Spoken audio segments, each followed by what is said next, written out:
మరి నువ్వు వ్యతిరేకించాలి కదా. రాష్ట్రంలో ఒక మాట, కేంద్రంలో ఒక మాట.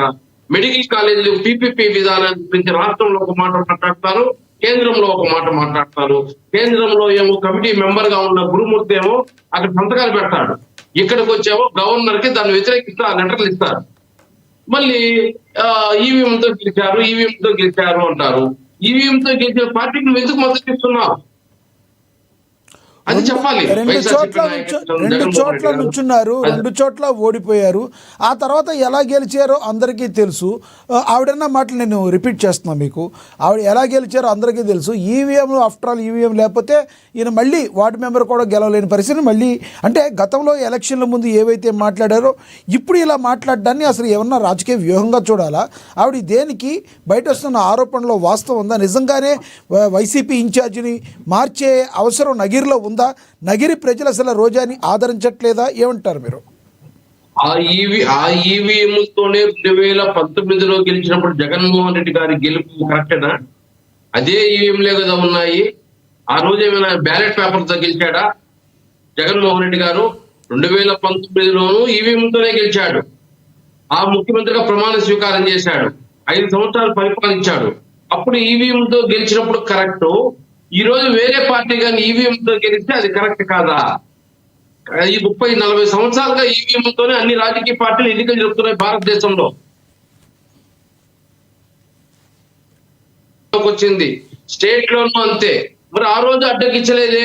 రాజశేఖర రెడ్డి గారు కూడా ఉన్నారు కదా, మరి వాళ్ళ తండ్రి ఈవీఎంతో 2 సార్లు ముఖ్యమంత్రి అయ్యాడే. ఈ రోజు జగన్మోహన్ రెడ్డి గారు ఒకసారి ఈవీఎంతో ముఖ్యమంత్రి అయ్యాడే.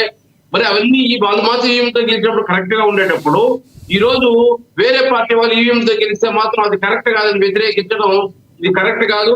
అదే విధంగా ఈవీఎంతో గెలిచినారని చెప్పి ఇక్కడ రాష్ట్రంలో మాత్రం మాట్లాడతాడు, కేంద్రంలో మాత్రం అక్కడ పోయి ఓటేసి వస్తాడు. అన్నికి ముందుండి వాళ్ళు అడగకపోయినా ఓటేసి వచ్చి సలాం త్వర అని చెప్పేసి సలాం కొట్టేసి భారతీయ జనతా పార్టీకి ఇక్కడికి వచ్చి మళ్ళీ విమర్శిస్తాడు. ఇది ఒక రాజకీయమా? ఈ సిక్కుమాల రాజకీయం చేసే బదులు వాళ్ళు పెళ్లి చెప్పినట్టు 4 కోట్ల మాత్రం కూర్చోవచ్చు. ఇంకొకటి ఈ భోగాపురం ఎయిర్పోర్టుకు సంబంధించి ఆల్రెడీ మనకు తెలుసు. మరి కేంద్ర ప్రభుత్వ సహకారంతో ప్రస్తుత కూటమి ప్రభుత్వం అయితే దానికి మొదటి ఫ్లైట్ అయితే ఈ టైంలో షురు అయితే అయ్యింది. రానున్న రోజుల్లో అంతర్జాతీయ విమానాశ్రయంగా ఇది రూపుదిద్దుకోబోతుంది. దీని గురించి మనకి గత 2-3 రోజుల్లో ఏం జరిగిందో తెలుసు. అయితే ఈ భోగాపురం క్రెడిట్ అసలు చంద్రబాబు నాయుడికి అవకాశమే లేదు. గతంలో జగన్మోహన్ రెడ్డి గారు దీని గురించి మరి ట్రై చేశారు, ఆయనే కృషి చేశారని వైసీపీ నేతలు చెప్తున్నమాట. సాక్షాత్ గుడివాడ అమర్నాథ్ గారు కూడా దీని గురించి ప్రెస్ మీట్ పెట్టి మాట్లాడటం జరిగింది.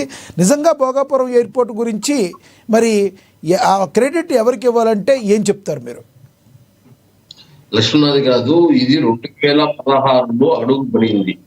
2016లో భూసేకరణ గురించి ఏదైతే ఆనాటి కూటమి ప్రభుత్వము ఏదైతే భోగాపురం ఎయిర్పోర్ట్ కి ల్యాండ్ ఏదైతే రిక్విజేషన్ కోసం తిరుగుతుంటే ఆ రోజు జగన్మోహన్ రెడ్డి గారికి రైతుల ద్వారా ఆ రోజు ప్రభుత్వాన్ని అడ్డుకోవడం జరిగింది. 1 సెంటు భూమి కూడా ఇవ్వరు, ఒకవేళ లాక్కున్నారంటే కోర్టుకు పోతాము, కోర్టుకు పోయి అడ్డుకుంటాము అని చెప్పేసి రైతుల్ని అడ్డం పెట్టుకునేసి ఆ రోజు రాష్ట్ర ప్రభుత్వానికి అల్టిమేట్ గా వార్నింగ్ వదలడం జరిగింది జగన్మోహన్ రెడ్డి గారు. ఇప్పుడు 2016.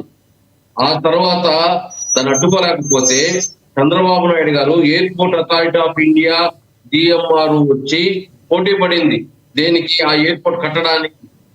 దానికి అప్పుడు చంద్రబాబు నాయుడు గారు జిఎంఆర్ కి ఇస్తూ ఉన్నాడంటే ఎయిర్పోర్ట్ అథారిటీ ఇవ్వకుండా జిఎంఆర్ కి కమిషన్ కోసం ఇస్తున్నాడని చెప్పేసి మళ్ళీ దాన్ని పెద్ద రచ్చ చేశాడు. అయినా కూడా చంద్రబాబు నాయుడు జిఎంఆర్ కి ఇస్తాడు. అదే జిఎంఆర్ఏ జగన్మోహన్ రెడ్డి గారి ప్రభుత్వం 5 సంవత్సరాలు కూడా ఆ ఎయిర్పోర్ట్ పనిచేయడం జరిగింది. ఆ రోజు ఆ జిఎంఆర్ ని జగన్మోహన్ రెడ్డి పక్కన పెట్టలేదు, వాళ్ళని తీసి వేరే ఎయిర్పోర్ట్ ఆఫ్ అథారిటీ వాళ్ళకి ఇవ్వలేదు. అదే జిఎంఆర్ తోనే కంటిన్యూ చేయడం జరిగింది. ఇప్పుడు మళ్ళీ ఎన్డీఏ కూటమి వచ్చిన తర్వాత ఈ రోజు ఫైనల్ వర్క్ అంతా అయ్యి ఓపెనింగ్ చేస్తే ఆ రోజు వ్యతిరేకించాడు, మళ్ళీ ఆ రోజు కలిసి ప్రయాణం చేశాడు. మళ్ళీ ఈ రోజు దీనికంతా మూల కారణం నేనే అంటున్నాడు. అంటే రాష్ట్ర ప్రజలకి ఏమన్నా కళ్ళు కనపడలేదా, చెవులు వినపడలేదా, లేదా వీళ్ళకి ఏమైనా మెమరీ లాస్ ఉందా? జగన్మోహన్ రెడ్డి గారి లాగా వీళ్ళకి కూడా ఏమన్నా ఆంధ్రప్రదేశ్ రాష్ట్ర ప్రజలకు మెమరీ లాస్ అనుకుంటున్నాడా ఏమో తెలియదు. యువతల వాళ్ళకి ఎందుకు ఉంది అనేది మెజారిటీ రాజకీయ విశ్లేషకులు కూడా మాట్లాడుతున్న మాట. ఇప్పుడు జగన్మోహన్ రెడ్డి గారు అంటే ఆయన సొంతంగా నేను కార్యకర్తలను పట్టించుకోలేదు, 2.0లో కార్యకర్తలను పట్టించుకుంటానని ఆయనంతటికి ఆయనే చెప్పారు. కానీ పక్క పార్టీ వాళ్ళని జెండా మోసే కూలీలని రోజా గారు ఏ విధంగా అంటారని రాజకీయ విశ్లేషకులు అడుగుతున్నారు. మీరేం సమాధానం చెప్తారు?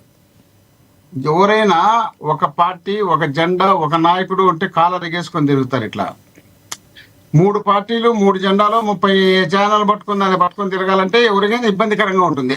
ఆ ఇబ్బందిలో భాగంగా ఒకవేళ ఆ పార్టీ ఆత్మాభిమానం దెబ్బతింటుంది కార్యకర్తలు అనే ఉద్దేశంలో భాగంగా కూడా మాట్లాడచ్చు. రెండోది, మీరు ఇప్పుడే మాట్లాడమని గతంలో ఎన్నోసార్లు పవన్ కళ్యాణ్ గారు మాట్లాడారు, ఆయన మాట్లాడింది, ఆయన మాట్లాడితే ఏం మాట్లాడింది, రొటీన్ గా జరిగిందే కదా. ఇప్పుడు కూడా అదే కదా. ఇప్పుడు కూడా ఆయన మాట్లాడినప్పుడు తోలు తెచ్చాము, ఈ బాల్ కొడతాము, ఇది చేస్తాము అనేప్పుడు మాట్లాడుకునేట్టు ఉంటుంది. ఆయన మా పార్టీలో ఒక మెయిన్ లీడరు, మా పార్టీలో మాజీ మంత్రి, మా పార్టీలో మహిళా పార్టీ అధ్యక్షురాలుగా పనిచేసింది. అలాంటి వ్యక్తి మాట్లాడడం అది పెద్ద ఆశ్చర్యము విచిత్రమేం కాదు కదా. మామూలుగా పార్టీ పరంగా ఎప్పుడు కూడా ముందే ఉంటుంది, ముందు ఉండే కార్యక్రమంలో భాగంగా మాట్లాడి ఉంటుంది. అంటే ఇంకొకటి కూడా బయట ట్రోల్ అవుతుంది మోహన్ రెడ్డి గారు.